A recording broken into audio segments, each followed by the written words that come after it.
بسم اللہ الرحمن الرحیم۔ چینل میں آنے والے سب ناظرین کو خوش آمدید۔ سب ناظرین سے درخواست ہے آپ ہمارے اس چینل کو سبسکرائب لازمی کر دیں۔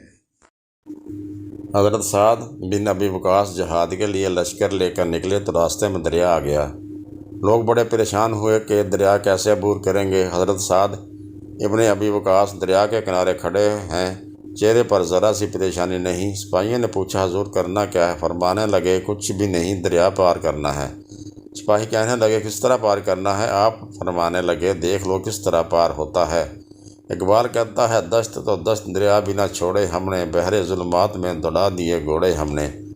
حضرت سعد بن وقاص دریا کے سامنے کھڑے ہو کے فرمانے لگے او دریا، تو حضرت موسیٰ علیہ السلام کی نافرمان قوم کو تو رستہ دیا کرتا تھا، اور ہم تو محمد صلی اللہ علیہ وآلہ وسلم کے فرما بردار غلام ہیں، ہمیں کیوں رستہ نہیں دیتا؟ دریا نے رستہ چھوڑ دیا اور گھوڑے دوڑائے۔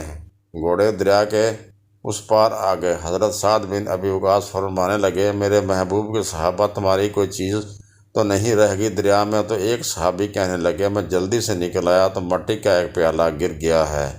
تو حضرت سعد بن ابی وقاص دریا سے کہنے لگے ہم مسافر بندے ہیں، سفر پر جا رہے ہیں، کہاں پیالہ ڈھونڈتے پھریں گے؟ مہربانی کر کے وہ پیالہ واپس کر دے۔ ایک لہر آئی اور پیالہ بھی واپس کر دیا۔